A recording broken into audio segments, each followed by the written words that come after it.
할렐루야! 어느덧 또 11월 두 번째 주일을 맞이했습니다. 이렇게 우리는 또 하루를 맞이하며 하나님 은혜 아래에 살아가고 있습니다.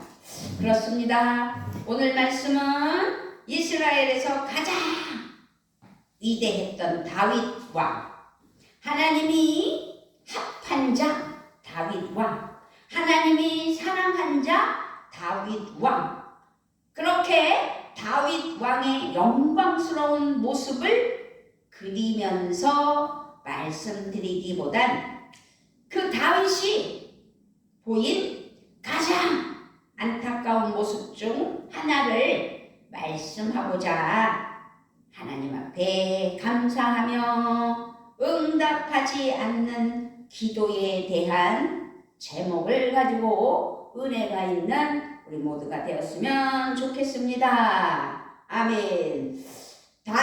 그 당시 다윗은 암몬족을 멸하고 랍바를 옥죄고 있었습니다. 랍바를. 그는 요압과 그의 종들을 보내서 전쟁을 치르고 있었다는 사실입니다. 그런데요, 자기는 전쟁터에 나가지 않았어요. 그래서 이 다윗 왕은 홀로 왕궁에 남았죠. 그랬는데 어느 날 저녁 왕궁의 옥상에 올라갔어요.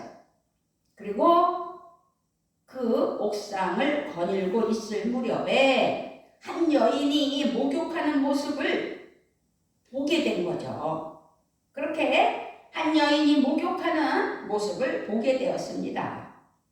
다윗의 눈에 그 여인이 매우 아름다워 보였던 거죠. 마음에 들었던 겁니다. 그래서 누구인지를, 그 목욕하던 여인이 누구인지를 부하를 통해서 알아봤겠죠. 그랬더니 그 여인은 엘리암의 딸이고 햇사람이고 우리아의 아내 밧세바라는 이야기를 전해 들었습니다. 우리아의 아내 밧세바. 우리아는 다윗 왕의 군사였어요. 그래서 우리아는 전쟁터에 나가 있었던 때였죠. 어디에? 전쟁을 치르고 있는, 암몬족을 멸하기 위한 전쟁을 치르고 있는 그 상태에 우리아의 아내 밧세바는 남편은 전쟁터에 나가 있고 홀로 저녁에 목욕을 하고 있었던 거예요. 그리고 나서 이제 누구의 아내라는 것까지 아는 다윗은 사람을 보내서 밧세바를 데려오라고 그랬어요. 그래서 밧세바가 다윗 앞에 왔고 결국 그녀와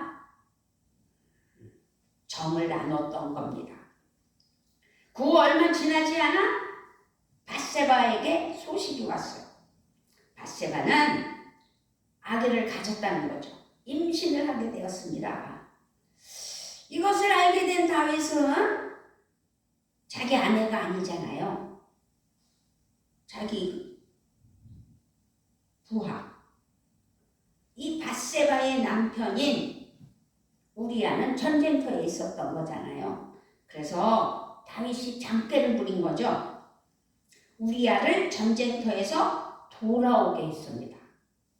그리고 우리아를 어떻게 해요? 이제 너의 아내 밧세바가 있는 집에 가서 잘 좀 쉬다가 다시 전쟁터에 나가도 되니까 편히 쉬라고 명령했습니다. 그 명령에도 우리아는 아내가 있는 집으로 돌아가지 않았습니다. 우리아는 이렇게 말하는 거예요. 왕이시여, 내가 대장으로서 요압과 함께 싸운 전우들이 빈들에서 진을 치고 아직도 전쟁 중에 힘들게 노고를 취하고 있는데 왕께서 부르셨다고 나 혼자만 편안한 집에 돌아가 편히 먹고 아내와 함께 할 수 있을 수가 없습니다 라는 입장을 밝혀서 밧세바에게 우리아는 돌아가지 않았습니다. 그런 그의 반응에 다윗은 우리아를 칭찬해야 할 만하지만 자기의 꾀로 우리아가 아내와 동침하여 임신하였다는 것으로 바꿔버리려고 그런 술수를 썼던 거잖아요. 그런데 지금 밧세바에게 돌아가지 않는 우리아를 보고 다윗은 다시 우리아를 아주 가장 치열한 전쟁터의 총알바지로 아주 전투가 가장 치열한 전선으로 앞세우게 했고 결국 우리아는 그로 인해 죽음을 맞게 되었습니다. 다 다윗의 계략이고 다윗의 방법이었습니다. 이렇게 죽음을 맞이한 우리아를 애도하는 기간이 지났을 무렵 다윗은 밧세바를 왕궁으로 데려와 자신의 아내로 삼았습니다. 결국 불쌍한 우리아는 죽게 되었고 밧세바는 다윗의 아내가 되었죠. 그리고 그 둘 사이에서 임신했던 아들이 태어나게 됐습니다. 하나님이 보시기에 이 일은 어때요? 아주 매우 악한 일이었습니다. 하나님께서는 예언자 나단을 다윗에게 보냅니다. 그리고 다윗이 잘못한 것을 깨닫게 알아듣도록 말씀하셨습니다. 나단은 다윗에게 이제부터 영영 내 집안에서 칼부림이 떠나지 않게 될 것이라는 저주예요. 우리 집안에 칼부림이 떠나지 않게 될 것이라는 하나님의 말씀을 대언하여 예언하는 나단을 내 말을 듣게 됩니다. 그리고 다윗의 아내들을 빼앗아 가까운 사람에게 주어서 그가 그 아내들이 대낮에 다윗의 아내들을 욕보게 하겠다고 지금 나단이 하나님의 말씀이라고 하면서 그렇게 저주의 말을 했습니다. 다윗은 나단을 통해 말씀하시는 하나님의 말씀에 깨닫게 되는 거죠. 아, 내가 크게 잘못했구나. 나는 죄인이다 하면서 자신의 죄를 자백했죠. 그런 다윗을 본 나단은 다윗에게 이렇게 말을 했어요. 우리는 오늘 16절부터 25절을 본문 삼았지만 사무엘하 12장 13절 14절 말씀을 제가 읽어드리겠습니다. 다윗이 나단에게 이르되 내가 여호와께 범죄를 다시요. 다윗이 나단에게 이르되 내가 여호와께 죄를 범하였노라 하며 나단이 다윗에게 말하되 여호와께서도 당신의 죄를 사하셨나니 당신이 죽지 아니하려니와 이 일로 말미암아 여호와의 원수가 크게 비방할 거리를 얻게 하였으니 당신이 낳은 아이가 반드시 죽으리다 하고 13, 14절에서 나단이 와서 그러니까 그 앞에 절에서 나단이 하나님이 말씀하신 것에 대해서 예언하면서 쫙 얘기를 했잖아요. 그렇게 죄를 진 것을 하나님이 안다고. 그랬더니 다윗은 어때요? 자기가 죄인이라고 고백을 한 거예요. 그랬더니 하나님께서는 그를 죽이지 않았다는 이야기예요. 지금 주님께서 임금님의 죄를 용서해 주셨다 이 말씀입니다. 임금님은 죽지는 않게 될 것입니다 라는 말입니다. 그러나 임금님은 이번 이 죄로 말미암아 주님의 원수들에게 우리를 비방할 빌미, 그러니까 왕 당신이 그 죄로 말미암아 그 죄의 대가를 치를 빌미를 일으켰다는 거죠.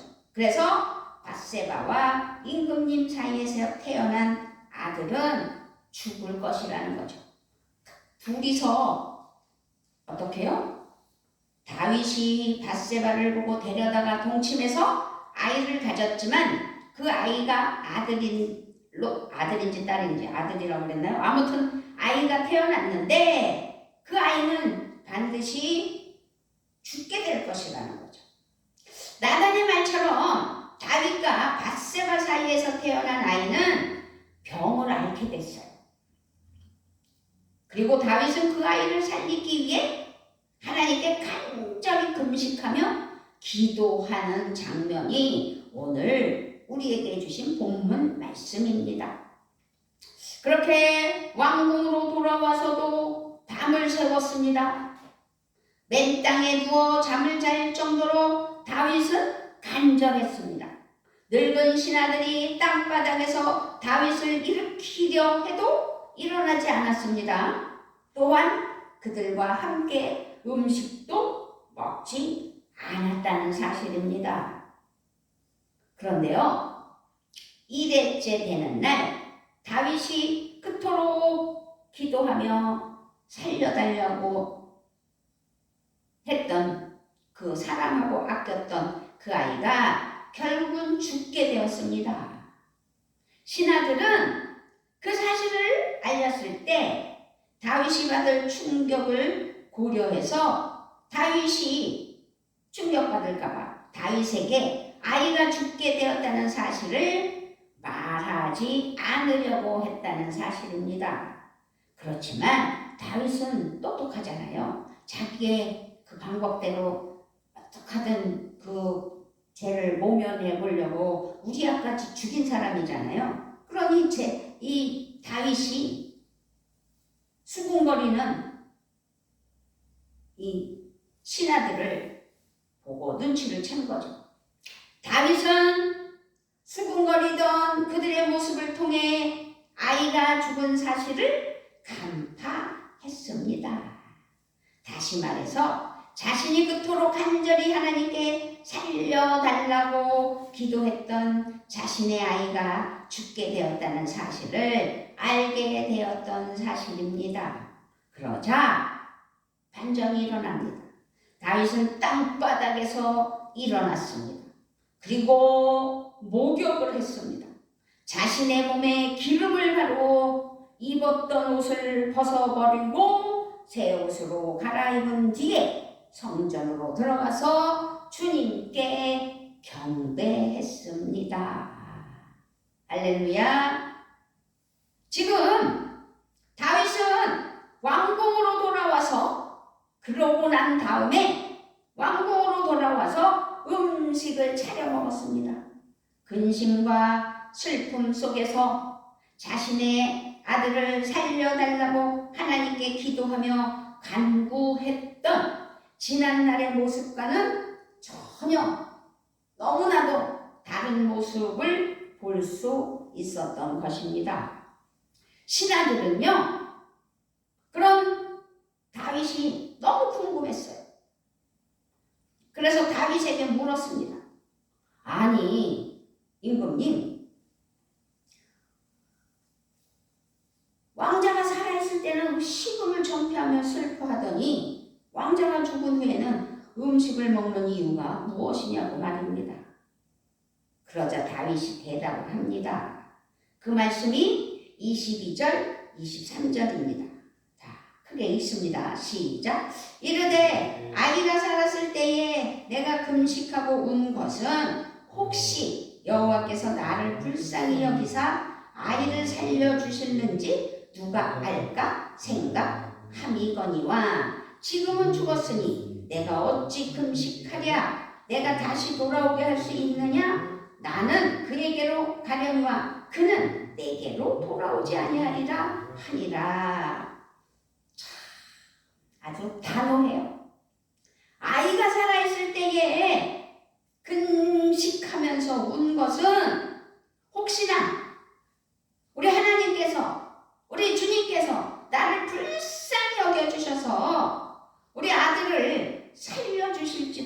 그런다고 생각했기 때문이라는 겁니다. 그렇지만 하나님께서는 응답하시지 않았잖아요. 그래서 응답하지 않는 기도라는 제목을 붙인 거예요. 응답하시지 않았지만 그렇습니다. 그 아이는 이제 죽었는데 무엇 때문에 내가 계속 금식하겠냐는 거죠. 내가 그 죽은 아이가 돌아올 수 있게 할 수 있는 능력자도 아니라는 사실입니다. 그러나 나는 이제 앞으로 그 죽은 그에게는 갈 수 있다라는 말까지 하면서 그는 나에게 돌아올 수 없다고 설명을 했어요. 자, 이 시간 우리의 기도 생활로 우리가 생각해보며 돌아가 봐야 되겠습니다. 기도는 하나님과의 대화를 의미하고 하나님과의 대화 속에서 이루어지는 말이라고 하는데, 실제로 이상적인 대화를 넘어서서 자신의 영혼이나 소원만을 이뤄달라고 하나님께 비는 경우가 우리의 기도 중 얼마나 큰 비중을 차지하고 있는지 아는지 스스로 생각해 볼 필요가 있다, 이 말씀입니다. 네, 기도가 도깨비 방망이처럼 금 나와라 뚝딱, 은 나와라 뚝딱 하면서 다 해결되는 것은 아니라는 사실을 말씀드리고자 합니다. 다시 말해서 자신의 사리사욕을 채우기 위해 이루어지는 기도는 사실상 없다는 사실입니다.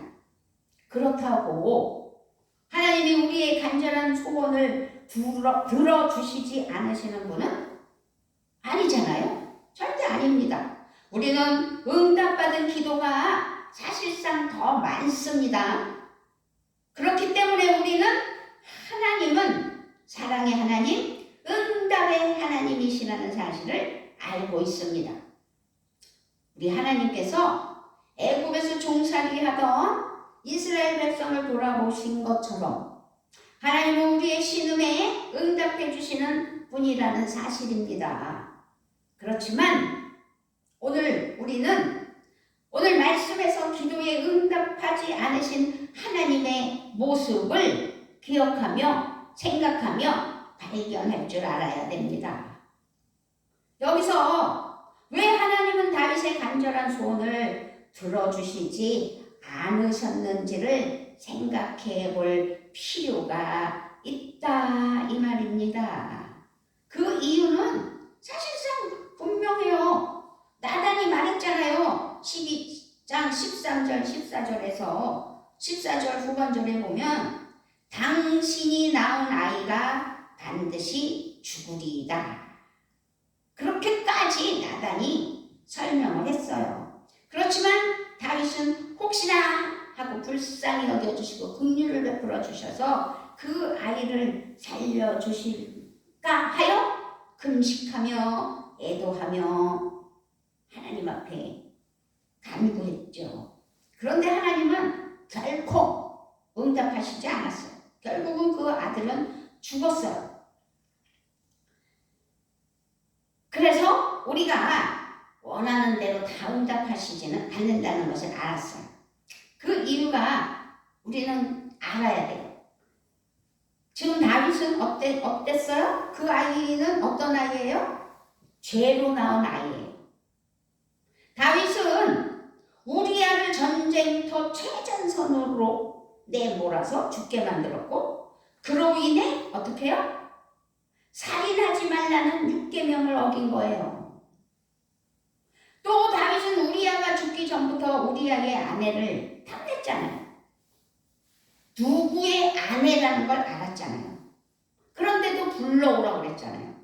이것은 간음이에요. 그래서 간음하지 말라는 7계명을 어긴 거예요.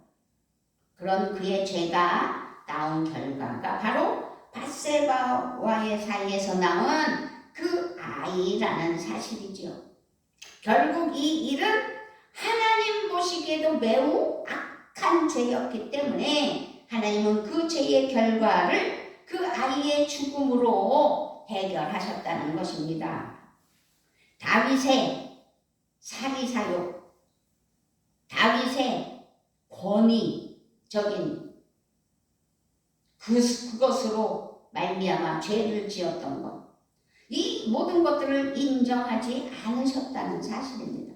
그러므로 우리는 오늘 생각을 깊이 해봐야 됩니다. 혹시나 내 욕심에 의해 간구하는 기도가 있는지 그렇지 않은지 스스로 생각해 볼 필요가 있는 겁니다. 우리는 추수감사절 주일을 맞이합니다. 하나님 앞에 감사를 기억하며 추수감사절을 드립니다. 그런데요, 감사할 줄 아는 믿음이 더 필요하다는 걸 오늘 깨달아 추수감사절을 맞이하는 저와 여러분이 됐으면 좋겠습니다. 여기서 나만을 위해, 내 가족만을 위해, 내 자녀만을 위해서만 기도했던 기도가 얼마나 많았는지를 생각해 보자는 거죠. 감사보다는 받으려고 하는 욕심.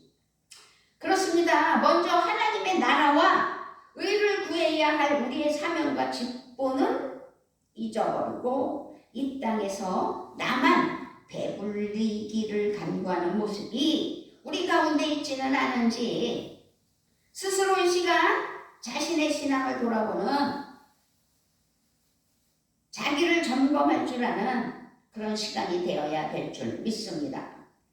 이 기도라는 이름 하에 추악한 내 개인적인 욕망을 이루고자, 그래서 잘못된 신앙과 신앙의 모습을 우리는 늘 스스로 경계하며 깨달아야 된다는 사실입니다.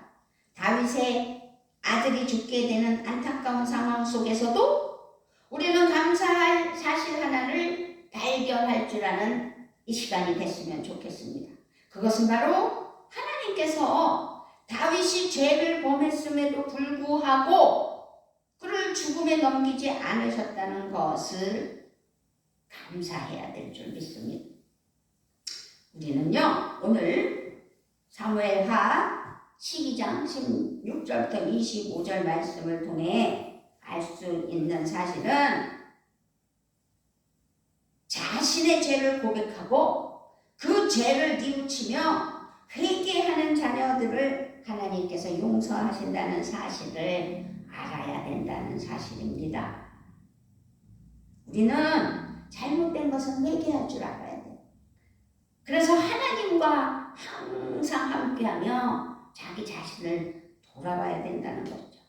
여기서 비록 다윗이 죄를 지음으로 말미암아 큰 아픔을 겪어야만 했었고, 그는 이 일을 통해 더욱 하나님 옆에 올바로 서게 됐다는 사실입니다.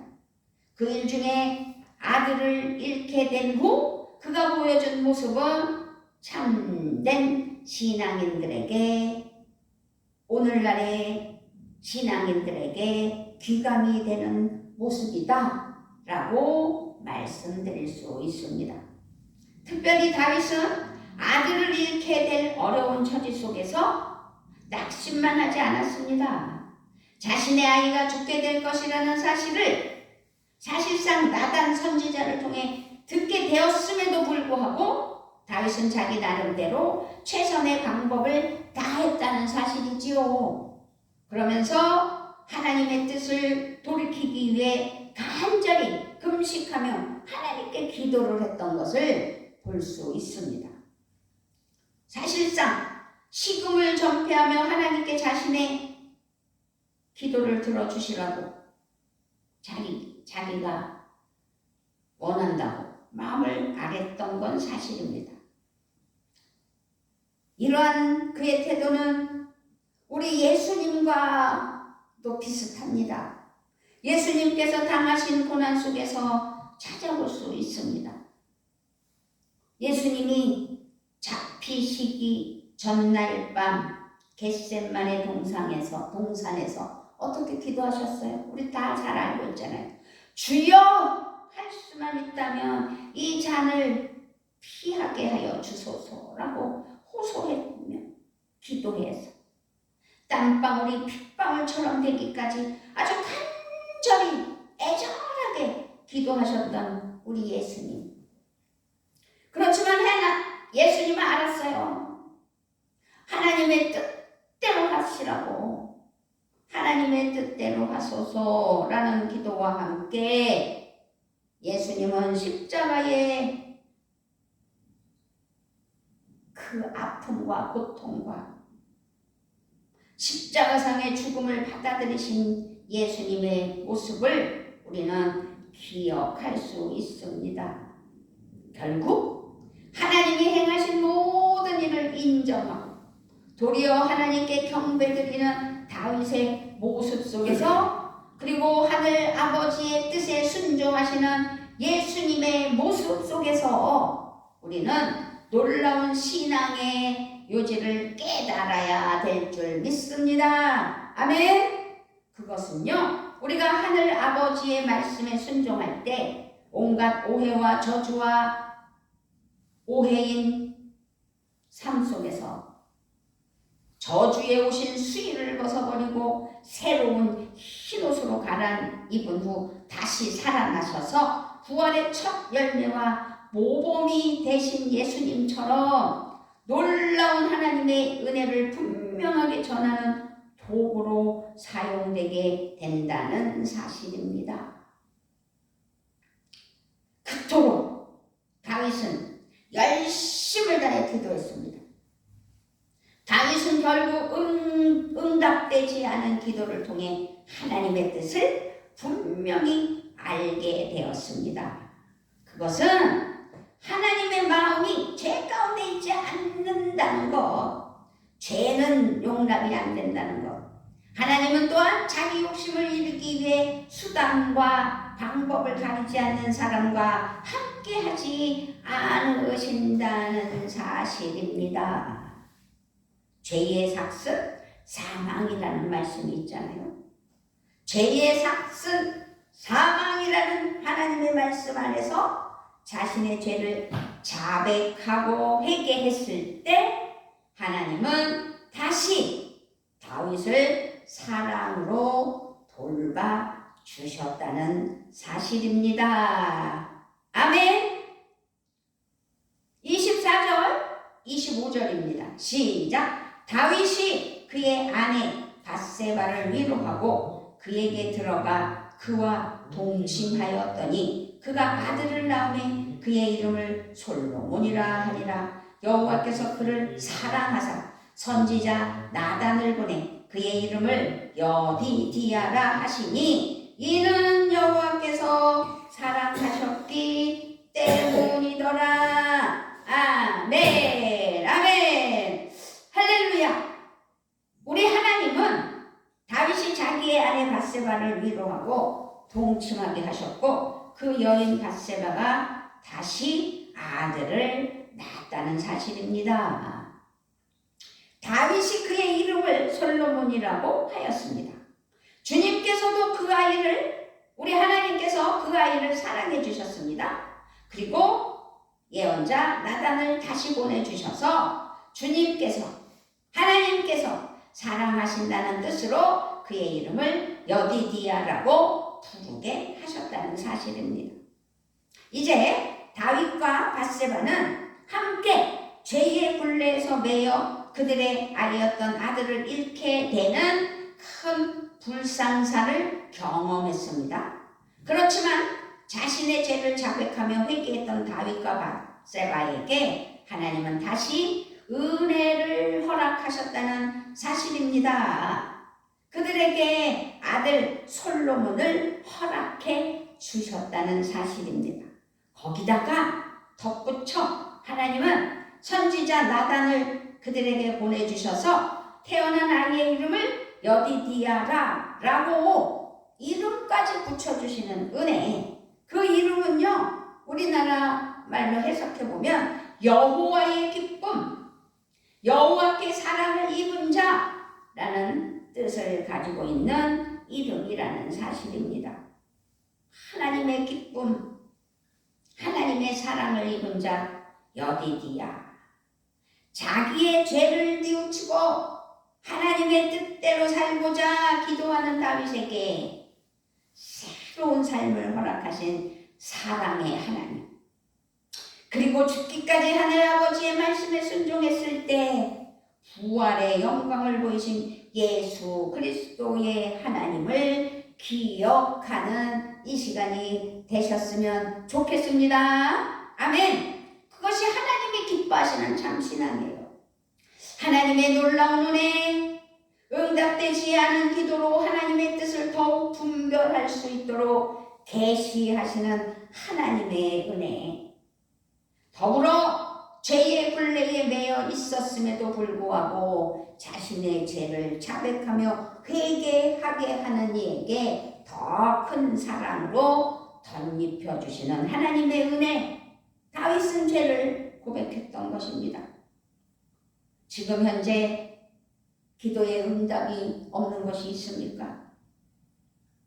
그러나 기도에 응답하시지 않으심으로 더욱 분명히 하나님, 그 하나님의 뜻을 우리에게 알려주신다는 사실을 기억하셔서 우리로 하나님 뜻 안에 설 수 있도록 우리를 지도하시며 감찰하시는 그 은혜를 기억하는, 그래서 그 은혜에 감사하는, 그래서 그 은혜를 믿음으로 고백하는 우리 모두가 되셔서 하나님 기뻐하시는 은혜에 사랑하는 자녀로 살아갈 때 하나님께 감사하며 하나님께 영광 올려드리며 하나님 은혜로 승리하는 귀한 사랑의 평안교회 성도들 되시기를 주님의 이름으로 축복하며 축원합니다. 아멘. 아버지 하나님, 오늘 다윗을 통하여서 응답하지 않으시는 그 기도가 우리에게도 살아가면서 있다는 사실을 알게 하여 주시고, 아니 하나님께서는 모두에게 각자에게 계획하신 따라 하나님의 뜻을 이루어 가신다는 사실을 기억하여 하나님의 뜻을 이루어 나아가는, 그래서 그 나라와 그 의를 구하는 하나님의 신실한 자녀들 되게 하여 주시려고 오늘도 귀한 말씀 속에서 깨달음과 하나님의 사랑을 감사하며 승리하는 귀한 삶 되게 하여 주시는 우리 아버지를 찬양합니다.